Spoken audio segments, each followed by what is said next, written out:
Private bus అంటే పరలోక యాత్రేనా? Wrong licence తో న్యూసెన్స్ చేస్తుంటారా? టికెట్ల దోపిడీయే కాక ప్రాణాలను హరించేస్తున్నారా? ప్రైవేట్ బస్సులు ఎలా నడవాలి, ఎలా నడుస్తున్నాయి, రూల్స్ ఏం చెబుతుంటే వీళ్ళేం చేస్తున్నారు? ఓ స్పెషల్ ఫోకస్.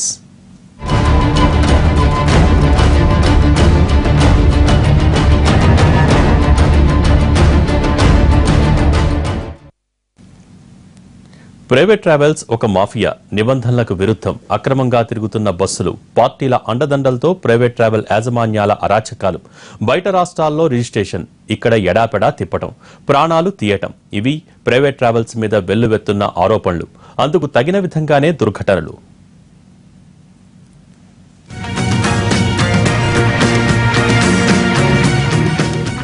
రాష్ట్రంలో ప్రైవేట్ ట్రావెల్స్ మాఫియా ఆగడాలు రోజురోజుకి పెచ్చిమీరిపోతున్నాయి. ప్రయాణికుల ప్రాణాల్ని పనంగా పెట్టి ట్రావెల్ నిర్వాహకులు బస్సుల్ని తిప్పుతున్నా చూసి చూడకు వదిలేస్తున్నారు. ఫలితంగా ఇదిగో ఇలాంటి ఘటనలు. కాంట్రాక్ట్ క్యారేజీ అనుమతులతో స్టేజ్ క్యారియర్లుగా తిరుగుతున్నాయి. ఒక మాఫియాగా మారి తెలుగు రాష్ట్రాల్లో ఈ బస్సులు తిరుగుతున్నాయన్న ఆరోపణలు వినిపిస్తున్నాయి. మొత్తం 500 ప్రైవేట్ బస్సులు ఇలా తిరుగుతున్నాయనేది అంచనా. కేంద్ర మోటార్ వాహన చట్టం 1989 నిబంధనలు పాటిస్తున్నట్లే కనిపించదు. ఫలితం ఇదిగో ఈ దుర్ఘటనలు. ప్రయాణికుల భద్రతను సవాల్ చేస్తూ ప్రైవేట్ ట్రావెల్స్ ఏకంగా 2+1 బెర్తులతో తిప్పుతున్నాయి. వీటిలో ఏ బస్సు కూడా సీజ్ కావటం లేదు. విజయవాడ బందర్ రోడ్డు మీద రోజు 200 స్టేజ్ క్యారియర్లు ప్రయాణికుల్ని ఎక్కించుకుంటున్నాయి. ఇక్కడిదో నిత్యకృత్యం. కోతవేటు దూరంలో ఉండే రవాణా కమిషనర్ కార్యాలయం ఉంటుంది. అధికారులకి వేయం పట్టవు. జనం కూడా సమయానికి బస్సు దొరికిందో లేదో చూసుకుంటారు. అదే సమయానికి ప్రభుత్వ బస్సులు ఎన్ని వెళ్తున్నా ప్రైవేట్ ట్రావెల్సే బుక్ చేస్తుంటారు.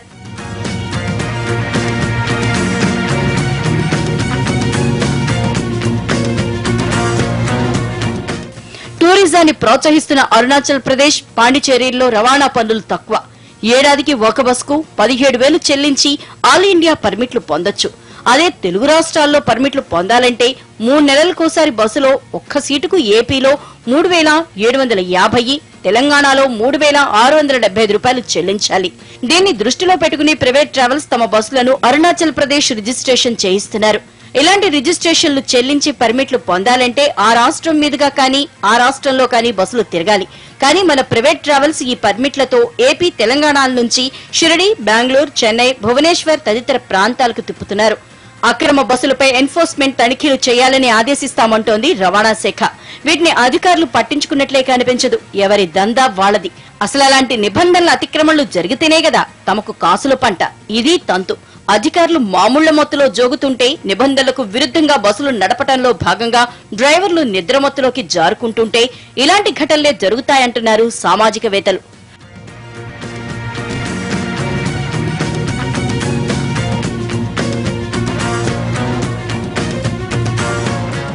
గత 5 ఏళ్లలో ఎన్నేసి ఘోర బస్సు ప్రమాదాల్లో తెలుసుకుంటే ఈ బస్సులను ఎక్కాలంటేనే హడలిపోతాం. 2017 ఫిబ్రవరి 28న భువనేశ్వర్ నుంచి హైదరాబాద్ కు వెళ్తున్న దివాకర్ ట్రావెల్స్ ప్రమాదం.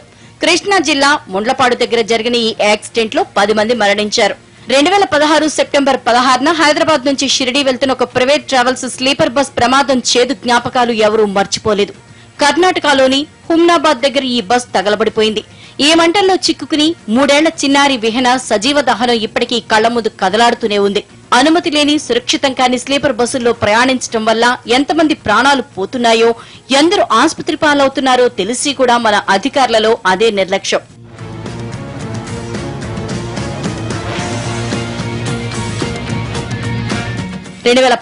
అక్టోబర్ 30న రాష్ట్ర రవాణా చరిత్రలోనే మాయని మచ్చ, తీరని గాయం. బెంగళూరు హైదరాబాద్ నేషనల్ హైవే మీద పాలెం దుర్ఘటన. ఈ గ్రామం దగ్గర ఓల్వో బస్సు ప్రమాదానికి గురై 45 మంది సజీవ దహనమయ్యారు. 2012 జూన్ 16న షోలాపూర్ హైదరాబాద్ హైవే మీద షిరిడి వెళ్తున్న కాళేశ్వర్ ట్రావెల్స్ కి చెందిన బస్ బ్రిడ్జి మీద నుంచి కిందకు జారింది. మొత్తం 32 మంది భక్తులు మరణించారు. ఇలా తరచూ ఏదో ఒక ప్రమాదం. అయినా ఇదే నిర్లిప్తత. అధికారులు లంచాల మత్తులో అనుమతి లేని బస్సులను వదులుతుంటే వాటిని మృత్యు శకటాలను గుర్తించకుండా ప్రయాణికులు ఎగబడి ప్రాణాల మీదకు తెచ్చుకుంటున్నారు. టికెట్లు ముఖ్యం కానీ ప్రాణాలు ముఖ్యం కాదు. జనం ఎలాగైనా పోని మనం మాత్రం లాభాల పంట పండించుకుంటే చాలు. ఇది ప్రస్తుతం ప్రైవేట్ ట్రావెల్స్ మాఫియా అరాచకం. ఇంతకీ రూల్స్ ఏం చెబుతున్నాయి, వీళ్ళేం చేస్తున్నారు? ఏది సవ్యంగా ఉండదు. ఆఖరికి ఎమర్జెన్సీ కిటికీ పెడితే డబ్బులకు కక్కుర్తుపడి అక్కడ కూడా ఓ సీట్ పెట్టేస్తారు. దీంతో ప్రయాణికుల ప్రాణాల మీదకొస్తోంది.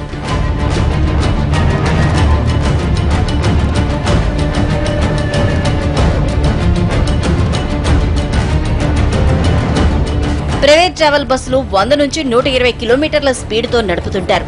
మన దేశంలో వాహనాల వేగం మెరుగైంది, కానీ రోడ్ల స్థితిగతులు, ప్రజల అవగాహన మాత్రం మారలేదు. కాబట్టి అతివేగానికి బ్రేకులు వేయక తప్పదు. ప్రైవేట్ ట్రావెల్ బస్సులకు స్పీడ్ గవర్నెన్స్ బిగించడం తప్పనిసరి. 100కి మించి స్పీడ్ వెళ్లకుండా నియంత్రించాలి. అన్ని రూట్లలో కనీస ప్రయాణ సమయాన్ని నిర్ధారించి అంతకన్నా ముందు గమ్యం చేరే వాళ్లపై చర్యలు తీసుకోవాలి.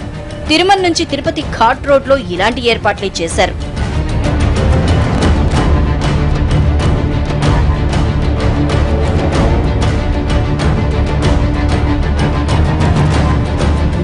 అన్ని టోల్ ప్లాజాల దగ్గర బ్రీత్ అనలైజర్లు ఏర్పాటు చేయాలి. ప్రైవేట్ బస్ డ్రైవర్లకు తప్పనిసరిగా డ్రంక్ అండ్ డ్రైవ్ పరీక్షలు నిర్వహించాలి. ఇతర వాహనాల డ్రైవర్లకు కూడా అన్ని టోల్ ప్లాజాల దగ్గర ఇలాంటి టెస్టులే పెట్టాలి. కానీ మన టోల్ ప్లాజాలకు కలెక్షన్ల మీద ఉన్న శ్రద్ధ ఇలాంటి జాగ్రత్తలు తీసుకోవటం మీద ఉండదు. మనకు రావాల్సిన టోకెన్ డబ్బులు ఇచ్చారా లేదా చూస్తారు తప్పించి మిగిలినదేదీ పట్టదు.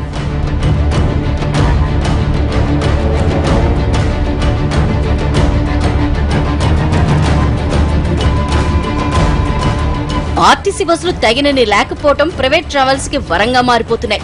బస్సుల కోసం రోజు జనమంతా ఎగబడుతుంటే రవాణా శాఖకు 2 బస్సులు ఎక్కువ వేస్తే బాగుంటుందన్న కనీస జ్ఞానం ఉండదు. ఇదే అదునుగా భావించిన ప్రైవేట్ ట్రావెల్స్ జనాన్ని బురిడీ కొట్టించి ఎక్కించేసుకుంటున్నాయి.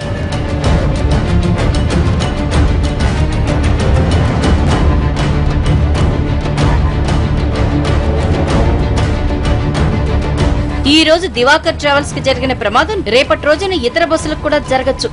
జేసీ దివాకర్ రెడ్డి అన్నట్లు ప్రభుత్వ బస్సులకు కూడా యాక్సిడెంట్లు జరగచ్చు. రోడ్డు ప్రమాదాల్ని కనీసం స్థాయికి తగ్గించడం చాలా చాలా అవసరంగా కనిపిస్తోంది.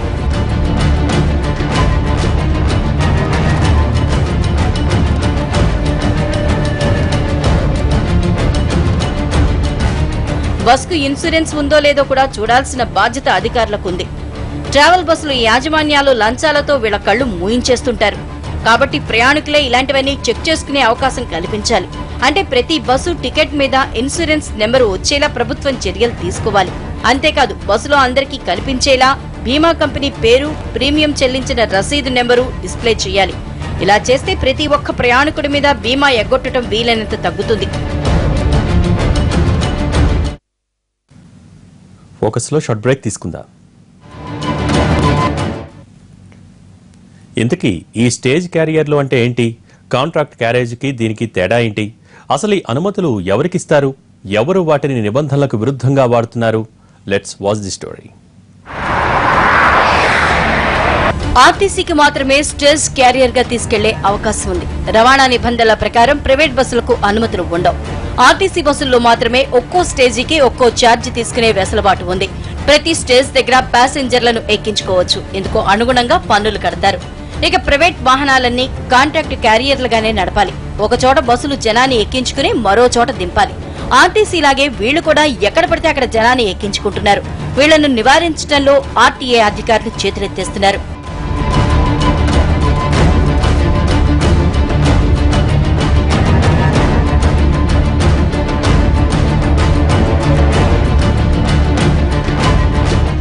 మూడు నెలలకోసారి ట్యాక్స్ కట్టేటప్పుడు కూడా కాంట్రాక్ట్ క్యారియర్లకే చెల్లిస్తారు.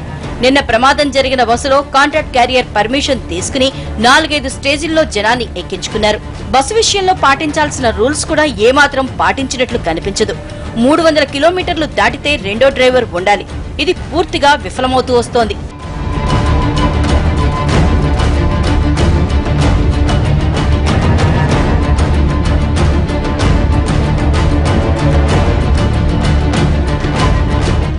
ప్రమాద నివారణకు అవసరమైన ఏర్పాట్లు ఉండాలి. వీటిలో first aid box must and should. అన్నింటికన్నా ముఖ్యంగా బస్ ఫిట్నెస్ చూసుకోవాలి.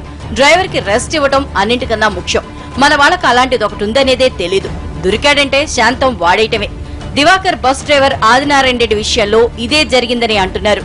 నిద్రే కుంపముంచిందని ఆరోపిస్తున్నారు.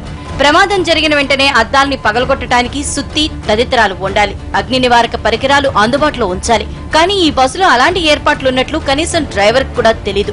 డ్రైవర్లు కూడా యాజమాన్యాలు చేసే ఒత్తిడికి ఉద్యోగం చేస్తుంటారు. తప్పదు, ఎంతైనా జీతాలిచ్చే సంస్థ కాబట్టి చెప్పినట్లల్లా చేస్తుంటారు. అందుకే ఇన్నేసి ప్రమాదాలు. ఒక్కరోజు బస్సు నడవకుంటే నష్టమన్న మాటే అన్నిటినీ శాసిస్తుంది. ఇది లేదు అది లేదని బస్సు నడపమంటే జరగదు. అప్పటికి ఎవరు డ్యూటీలో ఉంటే వాళ్లే డ్రైవర్లు. వాళ్ళు 2 డ్యూటీలు చేసినా సరే వాళ్లే 3వ డ్యూటీ ఎక్కేస్తుంటారు. పోతే జనం ప్రాణాలు పోతాయి. బస్కెలాగూ ఇన్సూరెన్స్ ఉంటుంది కాబట్టి బేఫికర్. ఇది యాజమాన్యాల ధోరణి.